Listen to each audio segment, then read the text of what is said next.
Hello, good morning. Thanks, Abigail. Thanks for introducing. Welcome, everybody. So today we are going to talk about the exciting topic of how to rationalize emotional marketing. So I would like to start with an example of a very successful emotional campaign and what it can actually achieve. So what you see here is the Procter & Gamble Thank You Moms campaign, which ran in 2012. Procter & Gamble is in the business of helping moms all around the world. And in this campaign, all sorts of moms were thanked. Very emotional, lots of tears, and the campaign was launched in different media, social, digital. There was even a mobile app on which people could thank their mom. And it was the biggest and most successful campaign for Procter & Gamble ever, delivering more than $200 million incremental sales. And advertising recall was 38% higher than other US advertisers. So this is a great example of what you can actually achieve with an emotional marketing campaign. But the question now, of course, is how do you get there?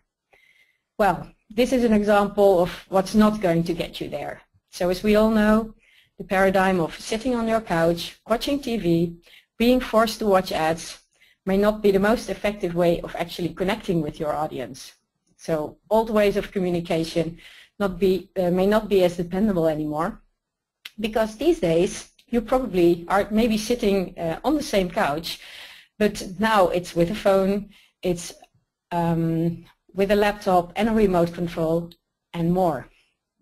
And the point here is consumers can now actually decide how to hear your message, what parts to hear, when to exactly turn it off, and perhaps skip it altogether. And this has really become a challenge for marketing. How do you effectively communicate to the consumer, especially the multitasking consumer nowadays? Okay, so I was saying, you know, the consumer has really changed. These days we have a very multitasking consumer, and this is about how do you actually reach this consumer. This means that when looking at a brand today, more is demanded than ever before.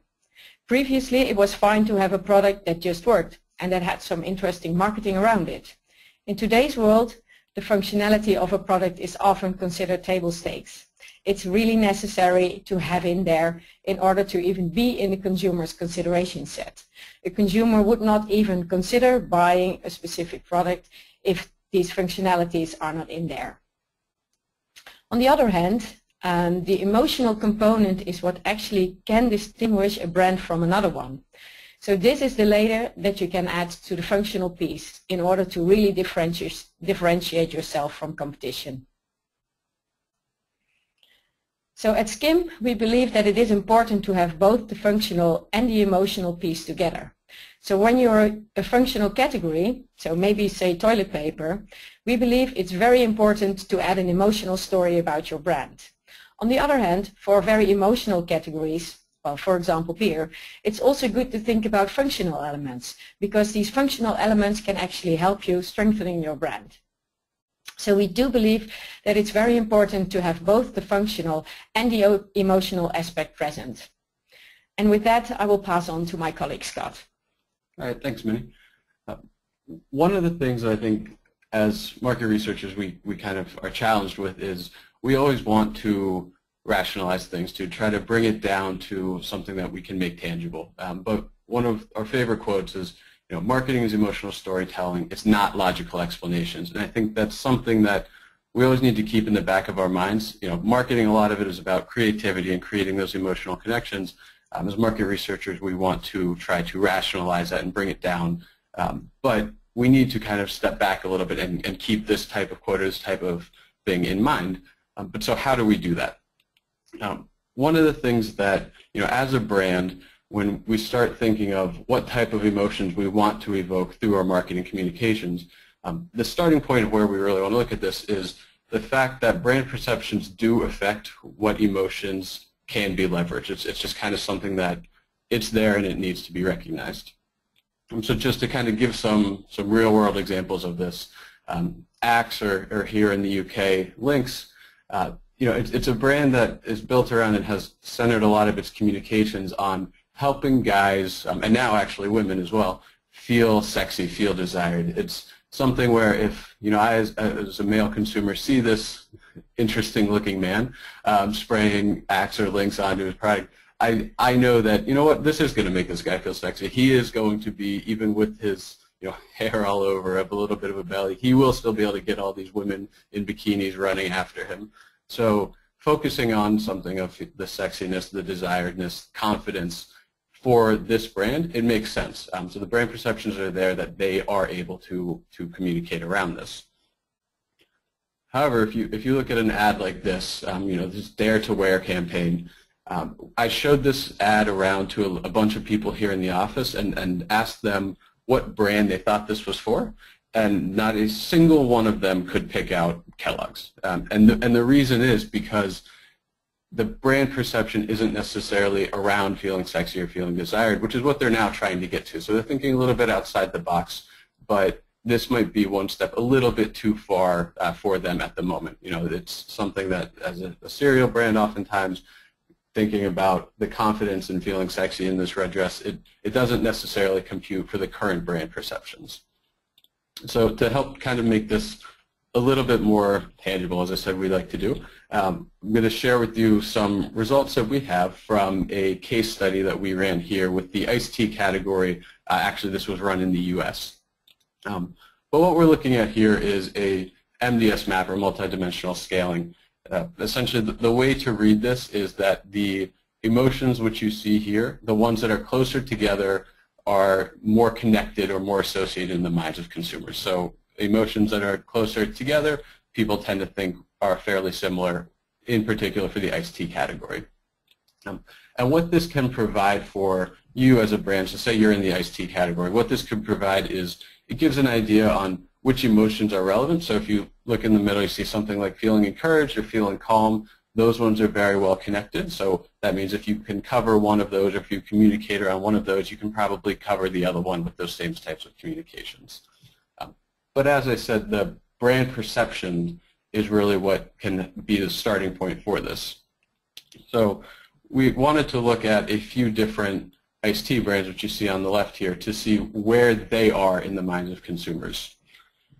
And by having the respondents and the consumers start to connect these emotions with these brands, we can really start to find some pretty interesting things for all of these brands.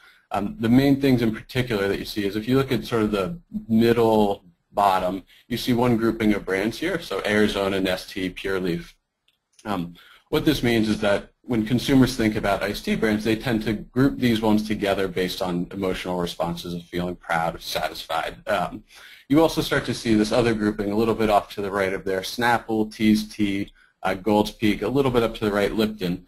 But you see these, it's these two groups of brands, which are a lot of the more mainstream brands there, are kind of grouped together within the minds of consumers. So what that means is that when these brands are, so say Arizona or say Lipton wants to start communicating around emotions, these are the ones that just most naturally consumers would tend to believe and tend to link to those brands. So this gives an idea really on, if you're working for one of these, where the types of emotions are that you could potentially play in fairly easily with consumers. But taking it one step further, the other thing that you really need to keep in mind is that the category, not just the brand perceptions, but the category also determines the emotions that can be leveraged. If you take the iced tea category, the emotions that consumers feel or that they want for that is going to be much different than what they might seek out of a laptop, which is going to be much different than what they seek out of a shampoo, you know, anything along those lines. So understanding not only your brand perceptions, but also the category really dictate the emotional marketing that can be run. You know, so if we go back to that case study that we were just looking at and looking at that very same map, what we're now adding on is what we call a heat element, but essentially the light blue here is an outline of what emotions at a category level, so taking away from brands but going category level, what emotions consumers really want to see and what they find relevant for the category. And then adding on one more element, you see the darker blue is the ones that are really the most relevant and the most desirable for this category. But now what's really interesting is that these groupings that we looked at before of the brands, they make a little bit more sense now. The mainstream brands The ones that, when you think of iced tea in the U.S., you tend to think of an ST, a Snapple, a Lipton. They're not only grouped together here, but they're also grouped in some of the more desirable areas, which, makes sense. If you're going to be a mainstream brand, you're probably going to be positioned where most of the mainstream consumers want to be or think you should be. But what's actually very interesting about this is you see two brands sort of off to the side. So you see an Honest Tea, which is a tea brand that's owned by Coca-Cola, off to the kind of the right, and then you see Tazo Tea, which is a tea brand owned by Starbucks, sort of up to the top, a little bit to the left. And what's really unique about these is that you see they are very differentiated, so they're not necessarily grouped in with the Nesteas, Snapples of the world, but they're also kind of a little bit off the radar in terms of what consumers are expecting. So when you start to understand where your brand is, but also where the category is, you can start to begin to think about what is going to be your strategy moving forward. If you take somebody like a Tazo here, they kind of, with an understanding like this, can look at two different things. You could say, well, I want to really strengthen my position within, this differentiated spot of entrepreneurial, which means that you have less competition because there's less brands up there, but potentially less consumers as well. You might be appealing to less consumers who are seeking a different type of emotion.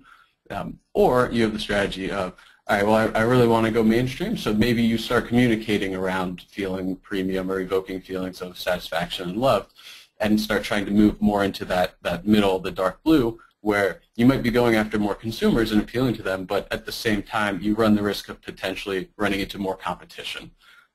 But so when you start to map these things out and figure out, the combination of where your brand is as well as where the category is when you can start to understand what type of emotional areas you really want to dig into and communicate around for your marketing. One of the other things which Minnie touched on earlier is that, at SKIM we really do think it's a combination of you don't want to just look at emotions, but you also want to combine that with some functionality. And so within this case study that we ran, we also wanted to look at some rational factors. So in addition to looking at certain types of messaging, what effect those has on emotions, we also wanted to look at what effect that has on purchase intent. So really, can it drive action or not? And when we tested a whole bunch of different marketing messages with different brands, we saw that the messages tended to group together in terms of what emotions they were able to evoke. So messages that evoke this feeling of positivity, of happiness and excitement also had a boost of 5% lift in purchase intent. So what those means is that the types of claims that evoke positivity, not only do they create these positive associations for you, which is good, but they also can have a positive impact if they were to be used, say, in store or something like that. And so what we're showing here is just three types of claims that were shown that, as I said, naturally sort of group together in terms of creating these positive emotions. And what we found very, very interesting is that you see something like thirst-quenching refreshment with only natural ingredients. I mean, this is a type of message that could actually be used on shelf or on pack. It's fairly tangible, focuses on something that they want to see, like natural ingredients, refreshment, it's going to quench your thirst. So this is, again, something that not necessarily targeting emotions, but is laddering up to it. Whereas you also see something on the bottom where they say, our passion, your refreshment. This you would expect to find more as a brand slogan or as a marketing slogan, perhaps at the end of a commercial. So not necessarily trying to drive a specific action, but yet all of these things these types of messages lumped together. And what I think this shows is that even if you are working on just say a tangible, maybe an on-pack claim, something like that, where maybe you're not thinking about emotions, they still can ladder up to these emotions and have implications going that way. Just to kind of show you a few other ones here real quick that we won't dig into as much. So a feeling of luxury, of premiumness, not necessarily something you would expect to see related to iced tea, but still has a positive impact on purchase intent.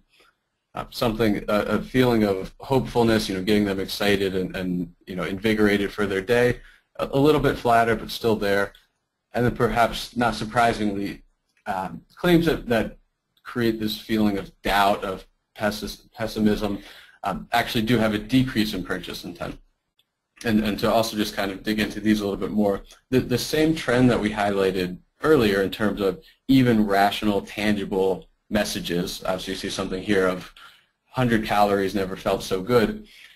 That's something that is primarily focusing on the tangible aspect of health there, and also combining that with a little bit of taste. It still does ladder up to emotions, and it really does speak to the fact that even when looking at this, it provides a much more holistic image if you can start to think of emotions as well as the tangible aspects. And I think just to kind of bring that to life a little bit more, I mean, if you look at, I'll just make up an example, if you think of, say Pepsi were to come out and say that they taste better and are healthier than Coke or than Dr. Pepper or something like that. Not necessarily targeting emotions, but if I as a consumer am really passionate and love Dr. Pepper or love Coke, or perhaps I don't like them, it's going to create some emotional responses in me. And so it's just something to always kind of keep in mind in the back of your head when you are creating any type of marketing message. Always understand and think about the emotional responses which could be there. So now I will pass it back off to Minnie, who will kind of wrap things up for a few slides from here. Okay, thank you, Scott. So as you all saw in Scott's case study, there are lots of different emotions that can be associated with your category or with your brand. And it's kind of easy to say, you know, think outside of the box, do something different to differentiate yourself from others.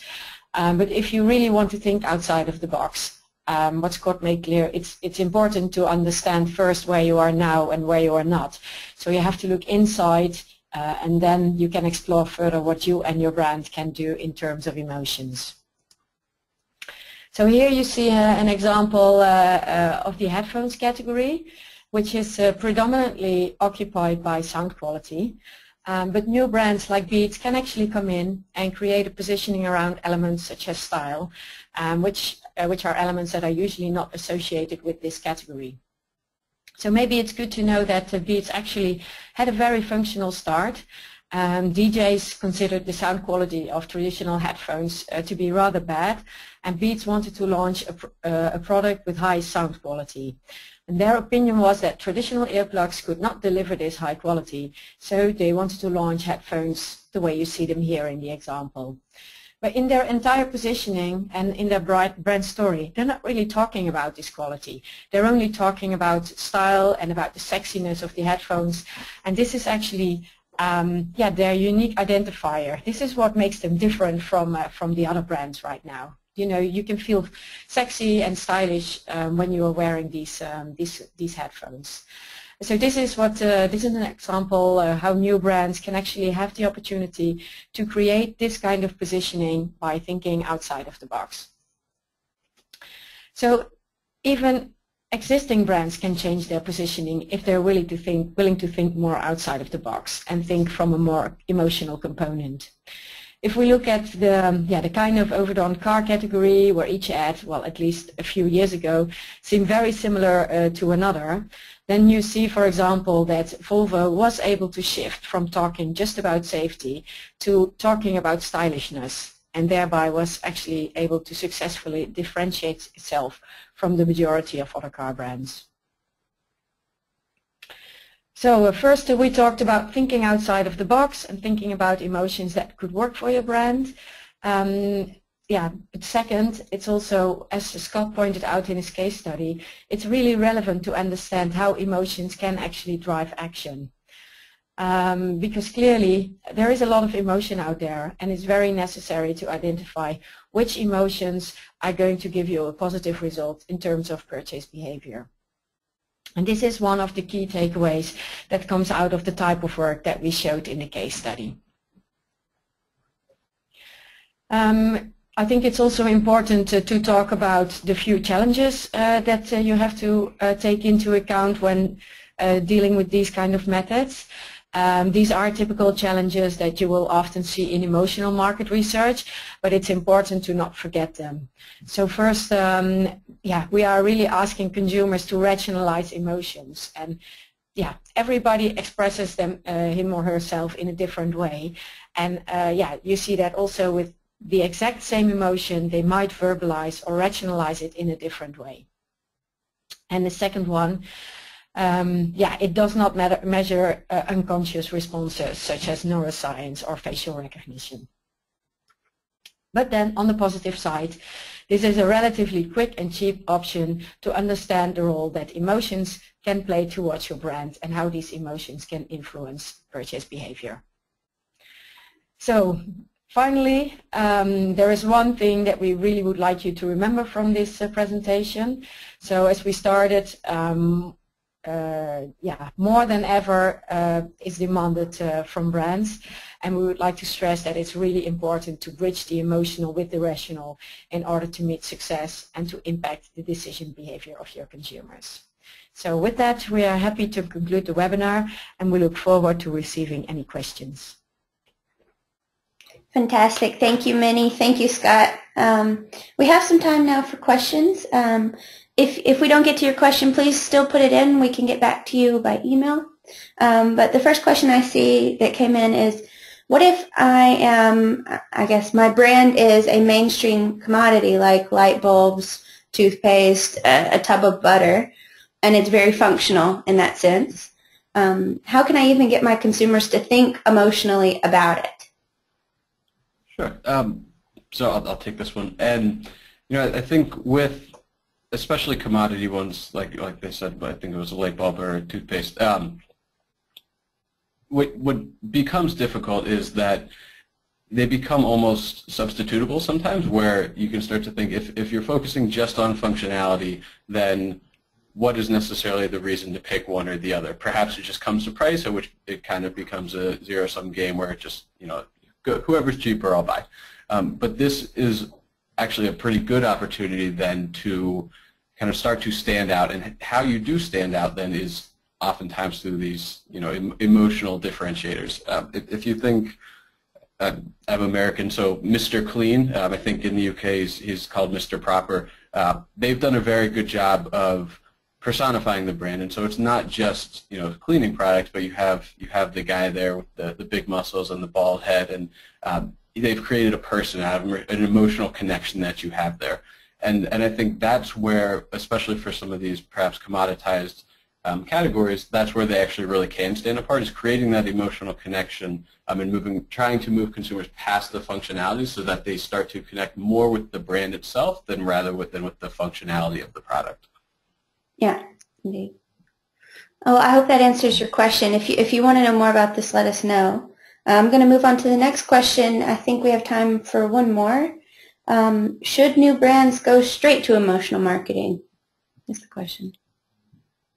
So actually for this one, the short answer is no, and actually Minnie touched on a pretty great example of this earlier, which is the headphones of Beats by Dre. I mean, anyone who's seen this category knows how much of a massive success they've been. They went from, you know, a no-name that nobody had ever heard of to owning, at one point I think it was nearly half the headphone market in the matter of a couple of years, or a matter of a year almost.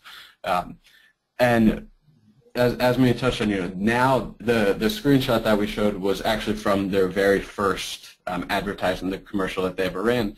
So you saw even then it was a little bit emotional, but the brand itself and the products were bred out of a very functional thing.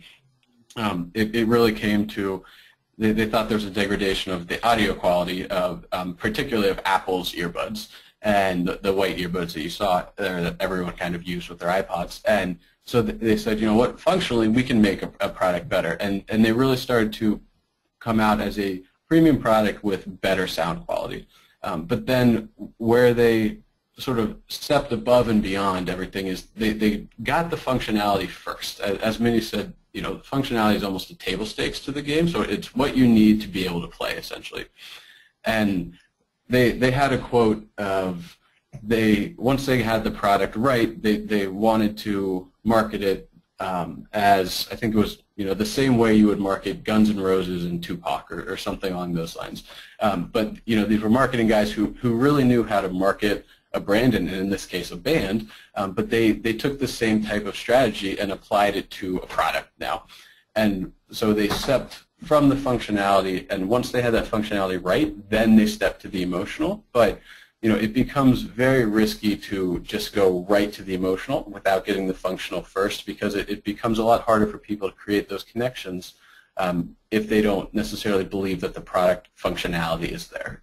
Yeah, indeed. All right, well, I think we're going to wrap up here. Thank you, Minnie. Thank you, Scott, for answering the questions, for a great presentation. So I want to thank everyone for joining us today. So yeah, indeed, we'll send around the slides and a recording of today's session.